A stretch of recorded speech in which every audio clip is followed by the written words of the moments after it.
Welcome back students. आज का जो मेरा सेशन है वो मॉनेटरी थ्योरी एंड पॉलिसी के ऊपर है, जिसमें मैं आज बात करने जा रहा हूँ क्रेडिट मनी और credit money issued by central bank और सेंट्रल बैंक के बारे में बात करूंगा इस सेशन के अंदर। इस सेशन में बेसिकली मैं बताऊंगा आपको कि जो गवर्नमेंट बैंक होता है वो कौन कौन सी मनी को लॉन्च करता है और किस किस तरह की मनी को लॉन्च करता है, क्योंकि कुछ क्रेडिट मनीज होती हैं जो कि आपको सेंट्रल बैंक या गवर्नमेंट बैंक इश्यू करता है।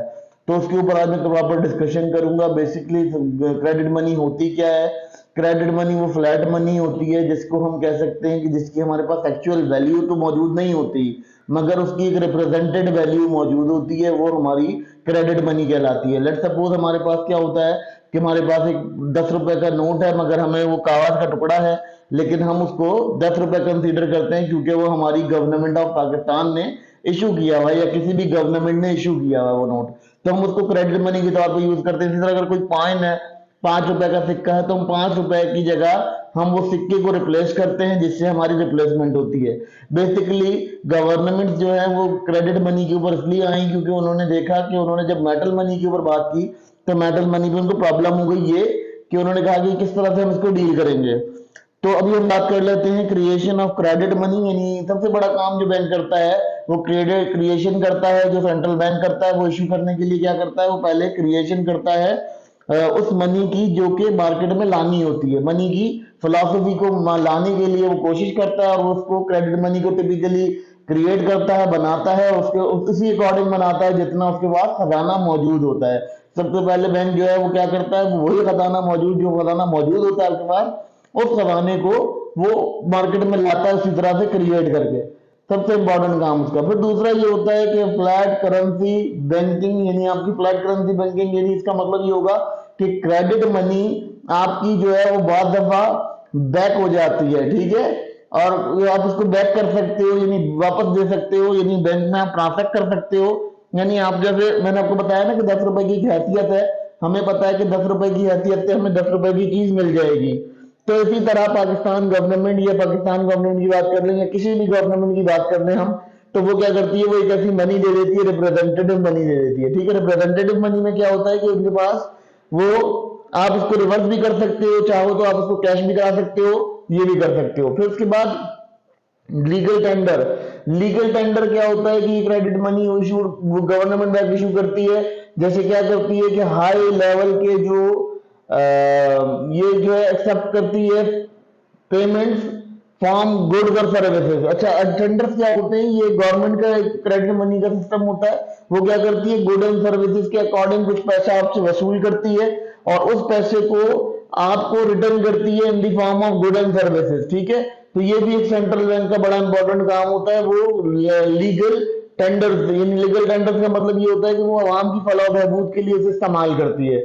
फिर उसके बाद आता है सेंट्रल बैंक से का जो बेसिक रोल होता है, वो क्या होता है कि वो इकोनॉमी को इकोनॉमी की जो अथॉरिटी होती है, जो इकोनॉमी अथॉरिटी होती है, वो बेसिकली सेंट्रल बैंक के अंदर चलती है और सेंट्रल बैंक उसको डील करता है। यानी हम क्या कर सकते हैं, हम ये कह सकते हैं कि अगर हमारा जो सेंट्रल बैंक है उसको जो हमारे नोट पब्लिश हो रहे हैं या जो भी चीजें हमारे मुल्क में पब्लिश हो रही हैं, वो पब्लिशमेंट क्या है, वो एक इदारा कंट्रोल करता है, जैसे हम सेंट्रल बैंक कहते हैं। गवर्नमेंट का एक इदारा होता है जो ये तमाम एक्टिविटीज को कंट्रोल करता है और इस कंट्रोलेशन को हम जो है वो सेंट्रल बैंक कंसीडर करते हैं। उसका रोल कह सकते हैं कि सेंट्रल बैंक का क्या होता है। उसके अलावा सेंट्रल बैंक का रोल जो होता है वो इंडिपेंडेंट पॉलिसी निकालता है पैसों के लिए।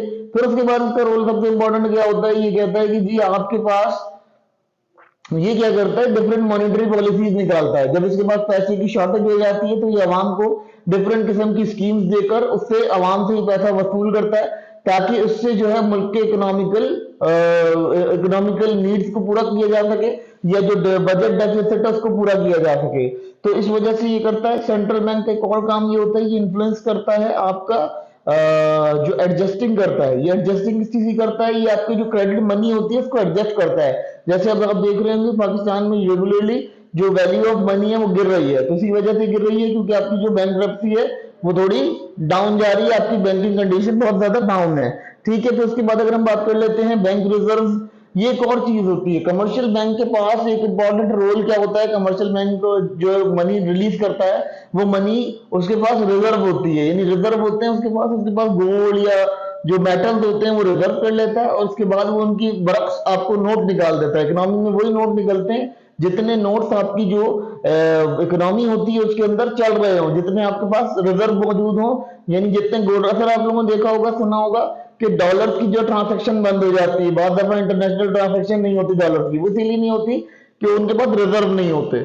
ठीक है, फिर आ जाते हैं जी डिजिटल और इलेक्ट्रॉनिक बैंकिंग। इसके अलावा क्या करती है, ये कोशिश करती है कि नोटों की छपाई कम हो, तो सेंट्रल बैंक एक और काम करता है कि डिजिटल और इलेक्ट्रॉनिक वे में जो है चला जाता है। जैसे आजकल मोबाइल एप्लीकेशन आ गई मोबाइल की, ये आपका जो क्रेडिट कार्ड डेबिट कार्ड आ गए, ये इसीलिए आए हैं कि मनी की जो सप्लाई है वो क्रिएट करने में जो पैसा लग रहा है उसकी कॉस्ट कम हो जाए, और जो मनी है वो आपकी सिक्योर हो जाए। और बेसिकली इसका एक और फायदा ये होता है कि इससे आपको जो आपकी मुल्क में पैसा चल रहा है वो पैसा ऑलमोस्ट किसी बैंक के थ्रू चल रहा है, तो ऑलमोस्ट जो इकोनॉमी में पैसा है वो मौजूद है। अब जैसे कैश एंड पैसा होता है, तो जो अंडर डेवलप्ड स्टेट होते हैं वहां पर ये क्या होता है, कैश एंड पैसा के अंदर वो उस तरह से काम नहीं कर पाते, उस तरह से पैसे को, कैश एंड पैसे को क्या करते हैं, जमा करके रख लेते हैं अपने पास, तो जिसकी वजह से प्रॉब्लम आ जाता है उन्हें। ठीक है, फिर अगर करते हैं रेगुलेशन रेगुलेशन और ओवरसाइट।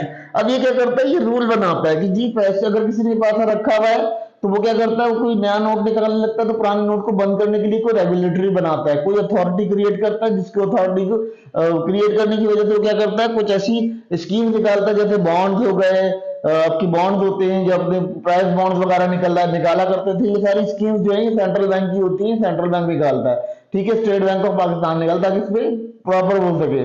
फिर क्राइसिस रिस्पॉन्सेज, इसको क्या करता है, ये जब आपकी इकोनॉमी में क्राइसिस होता है तो सेंट्रल बैंक क्या करता है, कुछ ऐसी क्रेडिट मनी लॉन्च कर देता है जो आपका जो है आपकी इकोनॉमिक एक्टिविटी को इन्फ्लुएंस कर देते हैं, सपोर्ट करते हैं, फाइनेंशियल सपोर्ट देते हैं। इसके अलावा ये कुछ फाइनेंशियल इंस्टीट्यूट और कुछ ऐसी चीजें निकालता है जिससे आपका जो मॉनेटरी सिस्टम होता है वो बेटर हो जाता है। क्योंकि जैसे कि देखें कि फिस्कल ईयर हम अक्सर सुनते हैं, फिस्कल ईयर और मॉनेटरी ईयर, ये दोनों ईयर एक दूसरे से एडजस्टेबल है। फिस्कल ईयर होता है माली साल, ठीक है, और मॉनेटरी ईयर होता है जो आपकी मालियत आपकी मुल्क की चल रही होती है, करेंसी के हालात चल रहे होते हैं।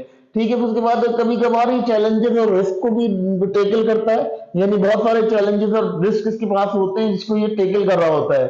कैसे टेकल कर रहा होता है, ये क्या करता है, ये आपके पास एक्सेसिव अमाउंट में जो उसका डेटा होता है वो डेटा जमा कर रहा होता है, उसके पास बहुत सारे चैलेंजेस होते हैं, जैसे कि वो पुअरली मैनेज कर पा रहा होता है क्रेडिट मनी को, जिसकी वजह से उसको जो है क्रिएशन करनी पड़ती है।